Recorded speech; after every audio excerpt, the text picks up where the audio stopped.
Now let's talk about lighting, how to use different types of lights provided to you in Blender, and the best practices you can use to get the most realistic results just from the lighting stage. Now let's open a new Blender scene. This is what we get by default.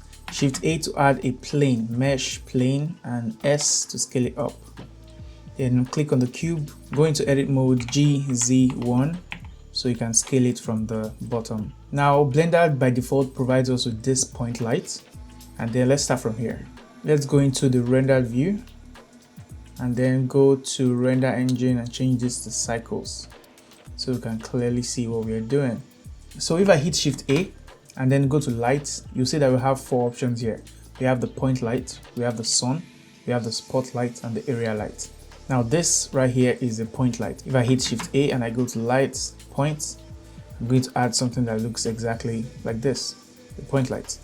Let's delete this. Now when I click on the lights and go to the object property here, you will see the light bulb. Now you can see different things you can adjust here, and most importantly is the power.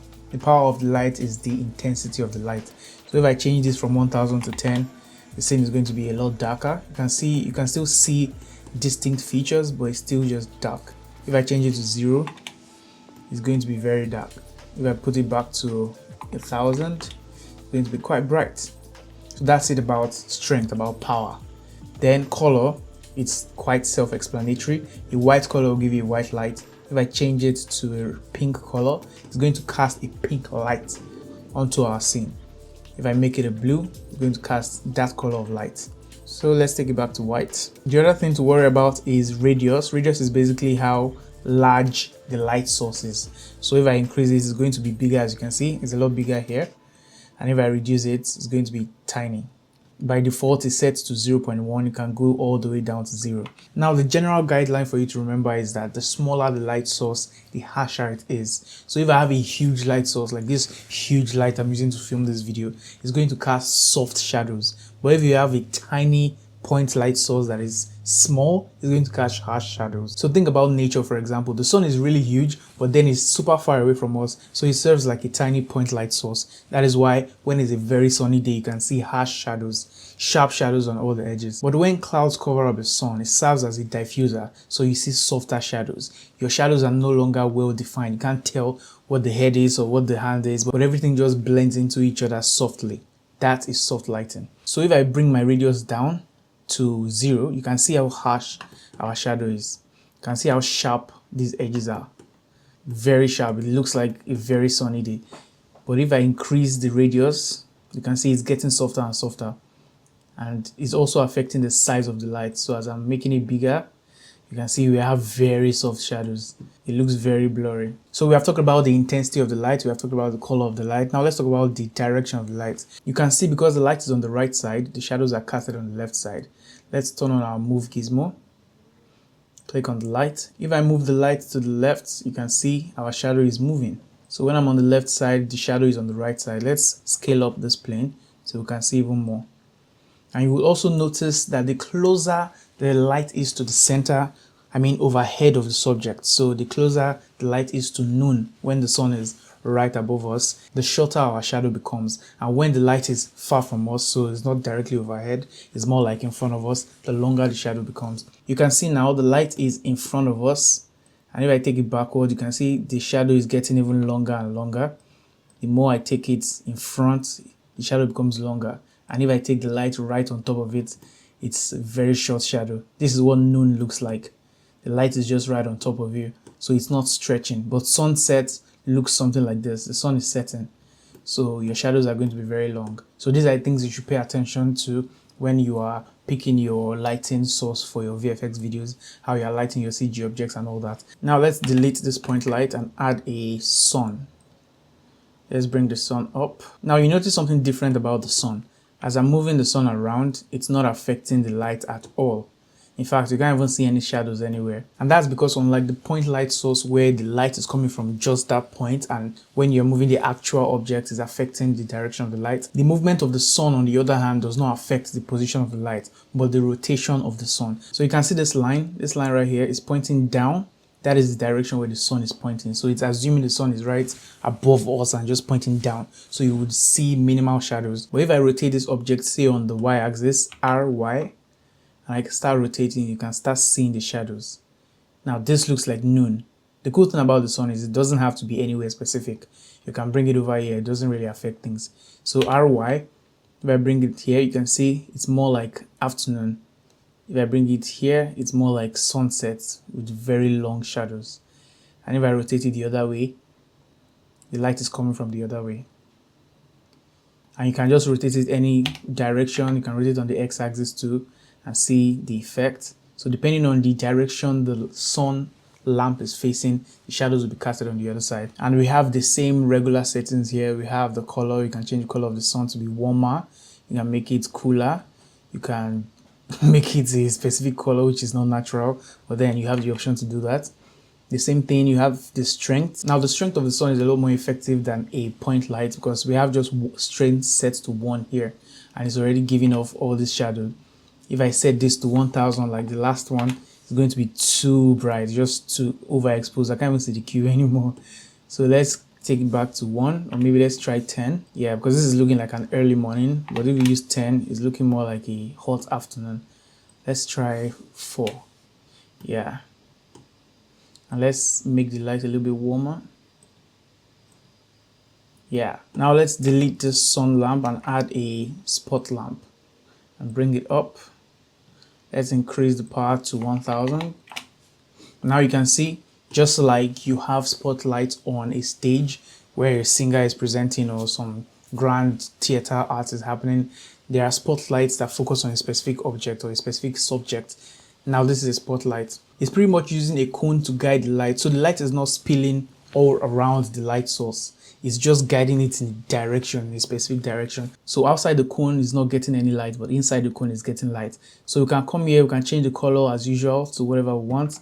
And we can also adjust the radius, which is the size of the light. So higher radius means softer lights, softer shadows. So a soft spotlight. It's still a spot, you can still see the edges of the cone, but it's a lot softer. So you can adjust that too. But something else you can also adjust with a spotlight is the spot size. So you can increase the spot size and reduce it. So you have options of making it very narrow. So you can get a very narrow spotlight just shining to a specific point. And then you can make it very wide like this. Yeah. Together with the spot size, you can also mess with the blend. Let's bring this radius down. The blend is the inner circle. So there is an outer and inner circle. You can really just play with it depending on what you're trying to create. You can have a very sharp spotlight like we have here, or you could make it softer using the blend and also using the radius. So a lot of options, a lot of settings you could change here. Now let's delete the spotlight and add Shift A, add the final one, and area light. When you're working with most type of scenes or most product related scenes, you're mostly going to be using area lights. Most of the time I use area lights. Outside of the normal VFX work, area lights. So an area light is just like the rest, but the difference is it's like a plane that you could mess with. So if I hit S, I could scale this plane and then make it bigger or smaller. And I can also change the direction of where the area light is facing. So let's scale this up and make it big. Let's increase the power to 1000. So you can see, let's bring it up. Now you can adjust the angle, the rotation of the area light, RX, and it's going to affect the scene, RY or RR. So you could move things around like this. And then you could change the shape here. If you don't want a square, you can change this to a rectangle. You can change this to a disc, so it's more like round, but it's still doing the same thing. You can change this to an ellipse. So let's take it back to a square. Let's say we go to the front view and bring this light over here. This is how I light subjects on a normal day. I bring this light over here, use R to rotate it to face this angle. So it's facing it from here. Go back to the front view, Shift D to duplicate this light, R to face it here. So we have like 2 light sources bouncing over our subject. So you can make the second one 500. So one side is brighter and the other side is darker. Let's go to the camera view. Okay, let's scale this down. And let's bring the camera up, G, Z. So yeah, so if I turn off the first area light, you can see how the lighting looks. It's now one-sided. If I turn off the other one, you can also see, and we can have the 2 of them on. We could also have different colors of the light. We could set this one to something reddish. Let's set it red. You can set this one to a complementary color like blue. And we can have really interesting results.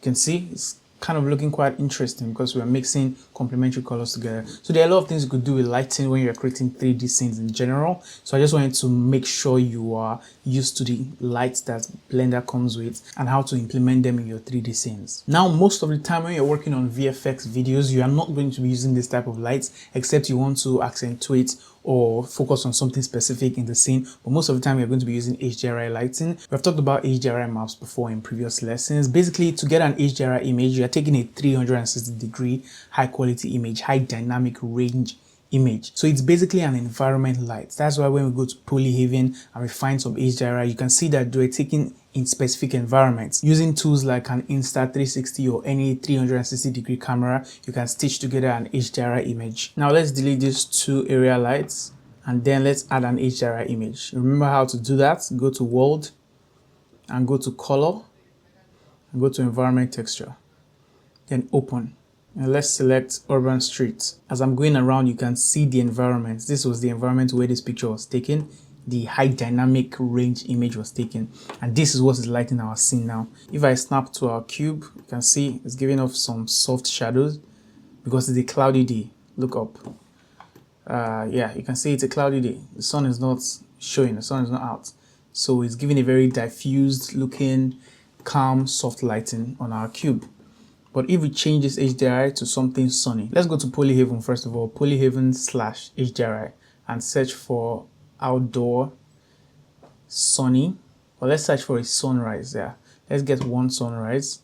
You can see from the preview we have here, you can see how long these shadows are. So long. Compared to the short sunny ones that are usually this long, these ones are very long. What other options do we have? Let's download the sunny one. Let's go to skies and high contrast. Now these are very sunny images. You can see how sharp the shadows are. So depending on how the lighting of the actual environment is, whether it's super sunny or it's super cloudy, it will affect the sharpness of the shadows. That's what I want you to remember when you are compositing or adding VFX into your real scenes. So let's select this one, Sprite Sunrise. Let's download the 2K HDR. Now if we go into Blender, we can open the image, find the Sprite Sunrise and open image. Now you can see the environment. We have brought it into Blender. And you can see how long this shadow is compared to the last one. Ctrl Z. You can see this one. Look at how soft the shadows are. Because it's a cloudy day. Look at the cars. They have soft shadows on them. The shadows underneath are very soft. They are not super sharp. But you can see this one. Everything is super sharp because it's sunrise. You can see the sun is just right here. If the sun was way above in the middle of the sky, the shadow will be shorter. That's one of the most important things you need to pay attention to when lighting your scenes. So depending on your scenes, you could find different types of HDRI maps. You could find one that has a lot of green. If you have a scene where it's basically mostly grass, find something that is related specifically to that. If you have something that is mostly cities, try to find something that has cities in them. I think I should be able to just search for city. Let's click all. Yeah, I should be able to see a bunch of cities here, if that is what I'm looking for. I think there are even 9 scenes. Yeah, there are 9 scenes if you are setting your videos at night. So a lot of options here, but the goal is to try to find something that matches the exact scenario that your video was filmed.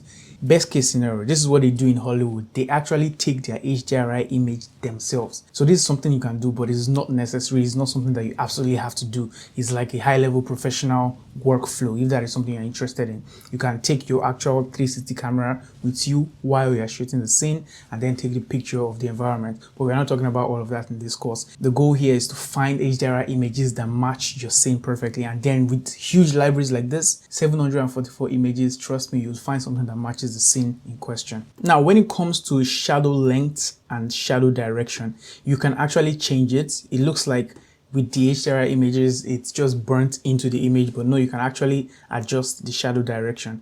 To do that, you could just go to Shading tab and come to this drop down where you have Objects, change this to World, then click on this image. This is your image, your HDRI image that you added to your background. Now click on it and hit Ctrl T. If that doesn't work, make sure you go to Edit and Preferences and add-ons and enable Node Wrangler. This is the add-on that enables us to do the Control T thing. Now what this brings is a mapping node. This is what is important. This is what we used to, remember we use mapping node to adjust textures, the scale of it, rotate it, move it around. Now we can also adjust an HDRI image. So let's change this back to object, go to layout. Now when we come back to this world setting, you would see vector here, vector mapping. Let's click this drop down. Now you have settings that you can use to adjust your HDRI image. The most important one you use here is the Z rotation. If I move the Z rotation up, you can see our map is rotating. So depending on your scene, you would need to make sure you're matching the direction of the shadows to the scene. And sometimes you can also adjust the size, the length of the shadow, but you can't do it too much. You can't stretch it too much, because if I start messing with this X and Y rotation, let's say I just move these things around, you can see the entire thing has flipped. We are very disoriented now. So if you're messing with it too much, you can just cause the entire scene to flip and everything is just confusing. Let's undo all that.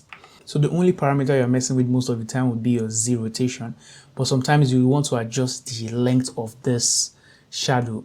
You can do that with the X and the Y, but don't move it too much. Just do like -10 or -15 to +15 difference. Don't move it too much. So for example, if you want to make this length shorter, this is how long the shadow is. You can mess with the X rotation. See, it's making it longer. Let's bring it down to make it shorter.